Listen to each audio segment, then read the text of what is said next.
Hey guys, কি অবস্থা সবার? আশা করি তো ভালো। কি অবস্থা? তোমাদের এক্সাম কেমন যাচ্ছে? আশা করি তো সবার ভালোই এক্সাম যাচ্ছে। এন্ড আমাদের মানে এক্সাম চলতেছে গাইস পুরো 1 মাস পুরা। মানে পরীক্ষা আমার ভালো লাগে। মাঝখানে সর্বোচ্চ 2 দিন গ্যাপ দিলেই ভালো। কিন্তু আমাদের প্রত্যেকটা পরীক্ষার মাঝখানে 1 সপ্তাহ করে বন্ধ। তো 1 সপ্তাহের মধ্যে তো চরম পড়াশোনা করছি প্লাস এভরিথিং মিলা অনেক 6-7 ঘন্টার মতন এভরি সাবজেক্টের জন্য পড়া হয়েছে। তারপর লিখছি আর এখানে আমি মাইন্ড ফ্রেশ করার জন্য কিছু অ্যাস্থেটিক ভিডিও আছে না যারা আর কি এভাবে করে দাগা দাগা লেখে এরকম নোটবুকে। আমার এরকম নোটবুক আছে বাট ওইটার মধ্যে না ওর লাইনগুলো একটু বেশি চিকন তাই লিখতে ভালো লাগে না। তাই এখন এটার মধ্যে আমি নিজে দাগাইটা লিখছি। তা বাংলা পরীক্ষা আমি বাংলাদেশি টাইপ এক্সটেটিক হতে চাইলেও আমার কেন হয় না, তাও ট্রাই করি। সো এখানে আমার কাউকে বিজিএস পরীক্ষা আর এখানে আমি লিখতেছি ইম্পর্টেন্ট লাইনগুলো। সব পড়া শেষ আমি কিছু সুযোগ না পাই সব মুখস্থ করে ফেলছি। তাই পরীক্ষায় আমার সব তো পারবো কারণ যা আছে সব মুখস্থ করছি, বই শুদ্ধ মুখস্থ করে ফেলছি। আর কি যাই বলো এই সারের মধ্যে আমার এরপর এখন পড়তেছি 7টার সময় আবার 8টার সময় ক্লাস আছে। সো ইটস কি বলবো তোমাদেরকে। তাই এখানে লিখতে লিখতে আমার হাতটা অলরেডি ব্যথা হয়ে গেছে। নেক্সট দিন পরীক্ষায় আমার 8টা বড় প্রশ্ন লেখা লাগছে, 10টা ছোট প্রশ্ন লেখা লাগছে। সো এটা কতটা কঠিন আর কতটা বিরক্তিকর। সব পারলেও হাত ব্যথা হয়ে গেছিল লিখতে লিখতে, লেখা বেশি। আর পরীক্ষার হলে আমার পাশে একটা মেয়ে বসছিল।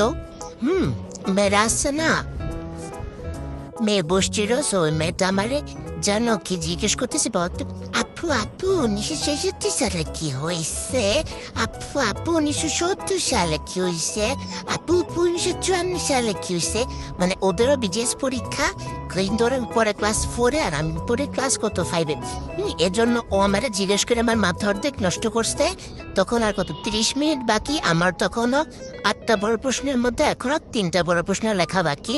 তো আমি ওর অ্যান্সার বইলা বলছি আমাকে আর কিছু জিজ্ঞেস করো না, আমার এখনো 3টা লেখা শেষ। তোমার তো লেখা শেষ, তোমার তো ভালো লাগতেছে, কিন্তু আমার এখনো লেখা শেষ হয়নি। তারপর ওই মেয়েটা কন্টিনিউয়াসলি আমার সাথে প্যারপের করতেই আছে, বলতেছে আমার মাঝে মাঝে মনে হয় ক্লাস 4-5 থেকে 4-এর লেখা অনেক বেশি। আমি যে কি বলবো আপু, এত লেখা, তোমাদের তো লেখাই নাই। আমার এই কথা বলছে, আমি তারপর বলছি মনে কইতেছি তোরা যদি আমি শিল্পাটার মধ্যে শেষতে পারতাম আমার খুব ভালো লাগতো।